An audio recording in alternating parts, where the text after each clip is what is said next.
Hello everyone, good morning and जय हिंद। मैं भी एक आप सभी का स्वागत करता हूं Exampur defence warrior YouTube channel पे। तो आप लोगों का बहुत डिमांड आ रहा था बहुत क्वेरी आ रही थी। कल मैंने सेशन रखा था, उसमें भी मैं बता रहा हूँ। दूसरा इन्फॉर्मेशन डिमांड आ रहा है मेडिकल का, फिजिकल का, ये सारी चीज़ों का। तो चलिए पूरा डिटेल में बात कर लेते हैं इसके वीडियो के अंदर। पूरा मेडिकल क्या क्या होता है, कैसे कैसे आप लोग भी जान सकते हो, आप क्वालिफाई करोगे कि नहीं करोगे। ठीक है, आइए। तो नेवी SSR MR 02/2024 के मेडिकल क्राइटेरिया को हम लोग डिस्कशन करने वाले हैं।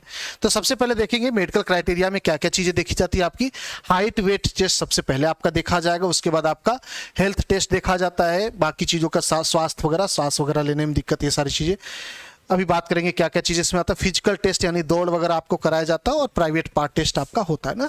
तो चार कैटेगरी में इसको हम लोग डिवाइड करेंगे समझने के लिए प्रॉपर तरीके से। सबसे पहले हम बात करेंगे हाइट वेट चेस्ट कितना होना चाहिए।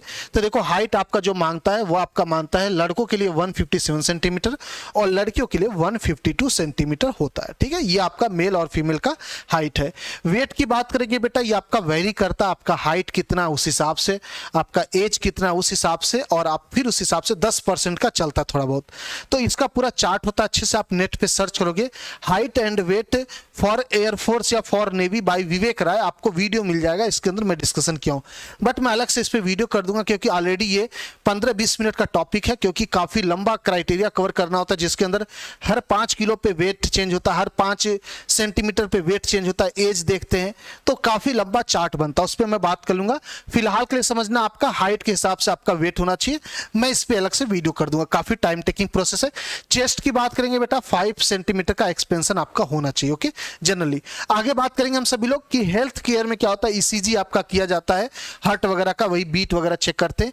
अगर किसी भी बच्चे को थोड़ा बहुत हल्का सा अस्थमा का कोई इशू भी रहता है, बिल्कुल माइनर रहता है, तो री मेडिकल देते, दोबारा क्लियर कर देते हैं ना, तो ऐसा कोई इशू नहीं आता। बट हाँ, ऐसा नहीं होना चाहिए कि सांस लेने में दिक्कत हो, दौड़ रहा है तो सांस लेने में दिक्कत, तो ऐसा कोई इश्यू नहीं है।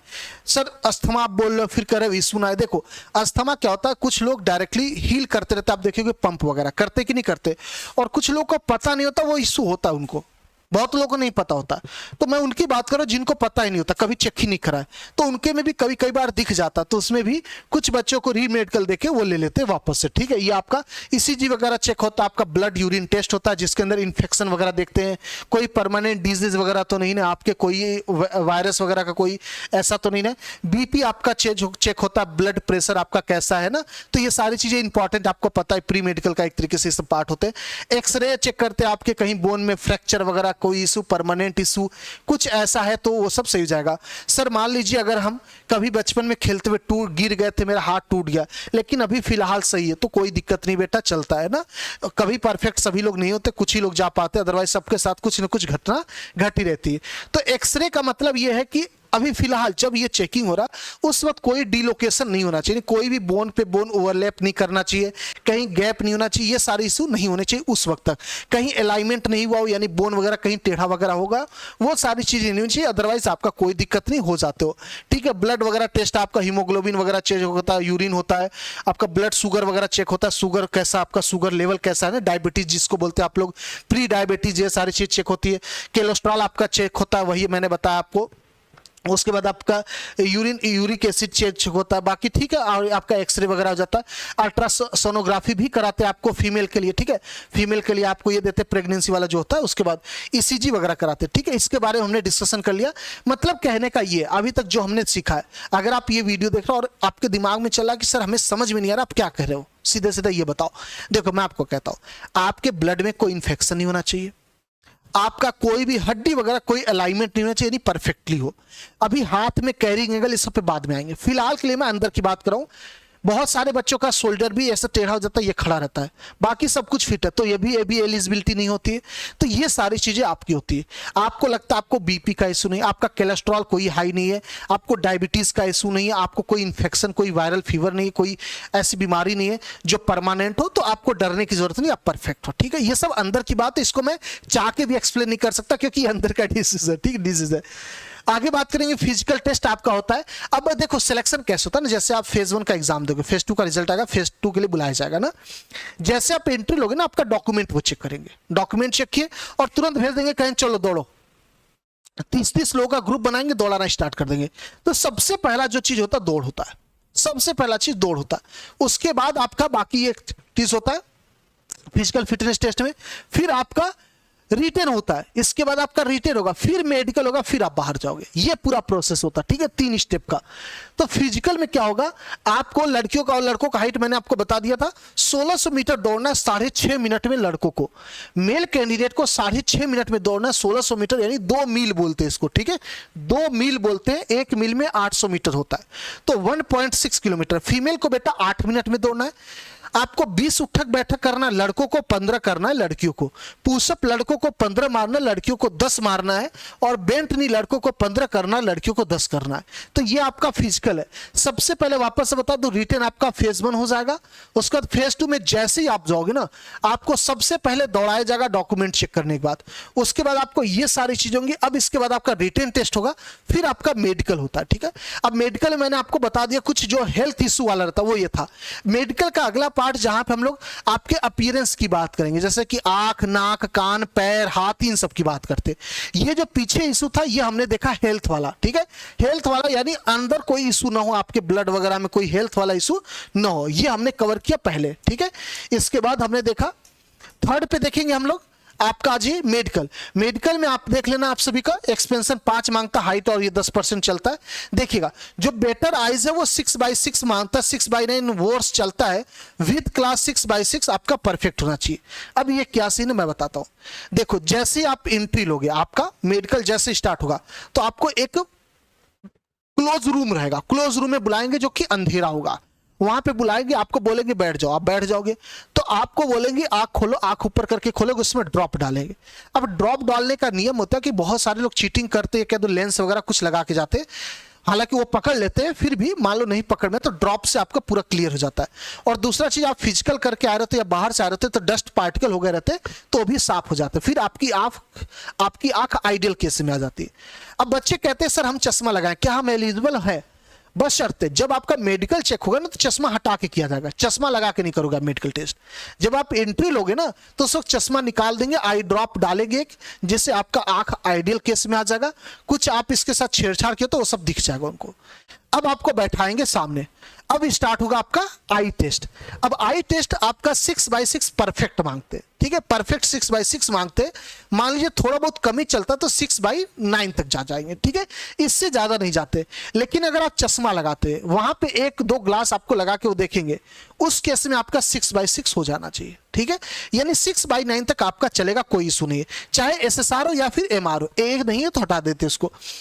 अब मैं आगे बात करूंगा कि आई टेस्ट में से क्या सिर्फ यही होता? जी नहीं, आई टेस्ट में इसके सिवा आपका कलर ब्लाइंडनेस टेस्ट होता है, ठीक है, ये सारी चीजें, जैसे कि आपको कलर बना के इस पे कुछ नंबर दिखाएंगे या फिर कोई पैटर्न दिखाएंगे, आपको बताएंगे कैसा दिख रहा है, आप बोलोगे सर्कल दिख रहा है, आप बोलोगे नंबर दिख रहा है, संख्या दिख रहा है, ये कलर ब्लाइंडनेस टेस्ट होता है। और ये होता है स्नेल्स चार्ट, ठीक है, इसको बोलते हैं स्नेल्स चार्ट। स्नेल्स चार्ट का मतलब इसके अंदर आपका कुछ डिस्टेंस में रखेंगे एग्जैक्ट, और ये आपका 6/6 वाला पोजीशन ही होता है, यानी ये आपको दिखना चाहिए। अगर ये दिख रहा है तो बिल्कुल परफेक्ट है, अगर ये नहीं दिख रहा, ये वाला दिख रहा है तो दिक्कत है, ठीक है। यहां तक फिर भी ले लेते लोग, बट यहां से नहीं लेते। अगर मान लीजिए आपको बता देता हूं, ये डिस्टेंस इसका फिक्स होता, भाई यार दिमाग खराब कर देते हो, जब काम की बात करता हूं बच्चों के साथ तभी इससे आता है। इधर देखो बाबू, देखो ये आपको दिखना चाहिए बेटा, ये आपको चलता है, ये 6/9 कह दो इसको, नहीं ये 6/9 टाइप का, ये 6/6 टाइप का है, इस टाइप का। अगर नीचे दिख रहा है तो आप सिलेक्टेड हो, अगर मान लो नीचे इसमें नहीं दिख रहा, ये सब दिख रहा है आपको, तो आप सिलेक्टेड नहीं हो, सीधा सा ये फंडा। ओके, तो ये आपका मेडिकल का होता है, आई साइट का। तो आप लोग देख लेना, आंख के लिए 2 चेकिंग होता है आपका, एक तो कलर ब्लाइंडनेस होता है, एक ही होता है। अब बात करेंगे फिजिकल में, foot flat foot. Flat foot का मतलब आपका जो पैर है, आप जाओ ना अपना पैर को गीला करना और एक कहीं सूखे जगह पे या किसी कपड़े पे या किसी पेज पे अपने पैर को रखना। अब वहां से तुरंत हट जाना, देखना पेज पे निशान कैसा बन रहा है। अगर ऐसा बन रहा है तो आप एलिजिबल हो, आपको कोई नहीं रोक सकता। अगर ऐसा बन रहा है यानी यहाँ पे कट रहा है और देख रहे हो खूब कर्व बन रहा है, तो आप एलिजिबल नहीं बेटा। और अगर ऐसा एकदम चप्पा सा बन रहा है, ये भी एलिजिबल नहीं, ठीक है। तो फ्लैट फुट लोग यही जनरली देखते हैं, बट ये भी फ्लैट फुट में ही आता है बेटा, ठीक है। यानी कि आपका बिल्कुल एकदम फुट फ्लैट नहीं होना चाहिए और बहुत कर्व नहीं होना होना चाहिए। आइडियल केस में 90% 95% बच्चों का यही होता है। मान लीजिए सर मेरा फ्लैट फुट ऐसा दिख रहा है, मैं क्या करूं? तो आप एक काम करो, अपने पैर में जूता पहनने की कोशिश करो जिसका सोल कर्व हो, आजकल आते हैं, या फिर आजकल आयुर्वेदिक एक आते हैं छड़ी टाइप का जिसमें छेद छेद बना रहता है, लोग ऐसे पैर रगड़ते, हाथ रगड़ते, तो उस पर पैर को टेढ़ा रख के ऐसे बैठा करो। कोशिश करो यहाँ पे आप कॉर्नर बनाओ अपने पैर से ना, ईंट के कॉर्नर पे, ईंट के कोना पे पैर रखो, तो उससे बन जाता, चेंज हो जाता, थोड़ा बहुत एडजस्ट हो ही जाता। ओके, ये फ्लैट पुश टेस्ट हो गया। इसके बाद कैरिंग एंगल, यानी कि आपका हाथ, जब आप अपना हाथ ऐसे सीधा करोगे ना, तो यहां पे देखोगे आपका एंगल बनता, देखो आपको लगेगा सर आपका तो टेढ़ा हाथ है, ये टेढ़ा नहीं, यही मांगते, ठीक है। अगर परफेक्टली सीधा हो गया तो भी आपका एलिजिबल नहीं है, ये देख लीजिएगा, ठीक है। परफेक्टली सीधा वाला एलिजिबल नहीं है, ये वाला, ये आपको एकदम सीधा दिखेगा, ये एलिजिबल नहीं है। जिसमें निगेटिव एंगल होता है 5 डिग्री से 15 डिग्री, 5 से 10 मेल और 10 फीमेल का 10 से 15 के बीच में होता है। क्योंकि लड़कियों को आप देखोगे कई बार अंतर देखोगे, लड़कों के चलने के हाथ में, तो अंतर से पता चल जाता है लड़की चल रही कि लड़का, तो कैरिंग एंगल का वही डिफरेंस होता है ना। तो जो मेल का होता है 10 से 5 डिग्री के बीच का होना चाहिए, और लड़कियों का 15 से 10 के बीच का एंगल का डिफरेंस होना चाहिए। ओके, ये आपका कैरिंग एंगल होता है। अगर आपका निगेटिव एंगल है, जैसे कि 5 डिग्री माइनस में जा रहा है, यानी कम जा रहा है, 5 डिग्री से कम जा रहा है, एक तरीके से ये बोल दीजिए ये भी एलिजिबल नहीं है, और 15 डिग्री से ज्यादा तो भी आप एलिजिबल नहीं हो, ठीक है। ये आपका ओवरऑल केस होता है, देख लीजिएगा। ओके, चलिए आगे बात करेंगे स्वेट हैंड, यानी कि अगर पसीना वगैरह आपके हाथ में बहुत आता है, आप थोड़ा सा पढ़ते, कई बच्चों के साथ शिकायत आती है, लिखते रहते हैं उनके हाथ में पसीना आता है, तो ये दिक्कत है, इसके लिए आप बाहर हो सकते हो। उसको सही करने का तरीका, आप सुबह सुबह उठते हो तो घास वगैरह में अपने हाथ को रगड़ा करो ना, सूखी मिट्टी में जो सुबह सुबह दौड़ने जाते हो तो हाथ को रगड़ा करो। इससे क्या होता है, आपका पाम भी हार्ड होगा, क्योंकि सॉफ्ट पाम भी एलिजिबल नहीं होते, यानी कि जब वो पकड़ेंगे ना आपके हाथ को तो ऐसे दबाएंगे, ऐसे दबाएंगे। अगर एकदम बिल्कुल नाजुक जैसा दबा, लड़कों का, लड़कियों का तो चलता है, अगर नाजुक जैसा दबा तो आपको बाहर कर देंगे। ऐसे बहुत लड़कों को मैं देखा, मेरे मोहल्ले में एक भैया थे, उनका मेन इश्यू यही था कि बहुत सॉफ्ट था, उनको नहीं लिया गया था, बहुत मेहनत की, फाइनल वाले में हो गया था बीएसएफ में उनका, 10 साल पहले की बात बता रहा हूँ, साथ में हम लोग खेलते रहते थे। तो वो क्या करते थे, डेली दौड़ने जाते थे तो मिट्टी में रगड़ते थे, उसकी वजह से उनका हार्ड भी हो गया और पसीने वाला इशू भी सही हो गया। तो ये आप कर सकते हो, ठीक है, स्वीट फॉर्म के लिए। उसके बाद बात करेंगे डेंटल टेस्ट, यानी आपको यहाँ पे पॉइंट मिलता है दांत का, आप सभी को पता है अच्छे से। डेंटल मतलब कि इसके अंदर 2 कैटेगरी में आपकी चेकिंग होती है। पहला कैटेगरी गम, यानी कि मसूड़ वगैरह आपका साफ होना चाहिए, वो फैला के देखते मसूड़ में कोई इंफेक्शन वगैरह तो नहीं है। दूसरा आपका टीथ का अलाइनमेंट, बहुत सारे बच्चे कहते हैं सर मेरा दांत बाहर है, मेरा दांत टेढ़ा है, कोई दिक्कत नहीं, दांत टेढ़ा से मतलब नहीं।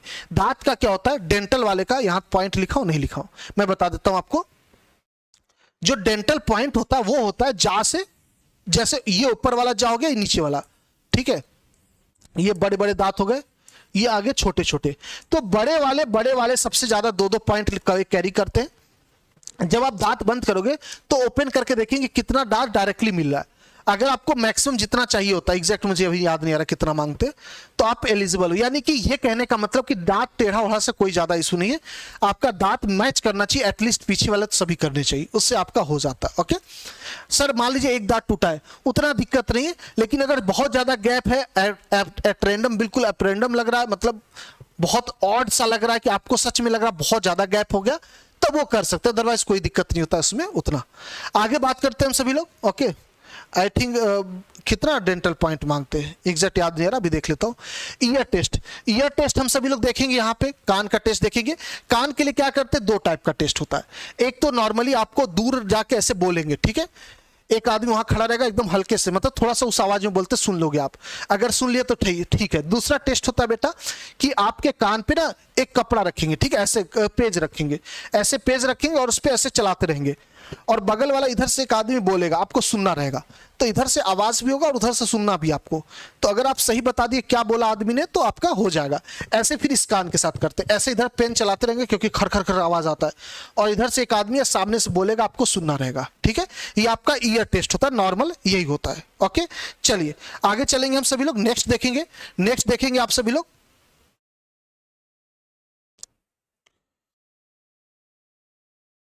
चलिए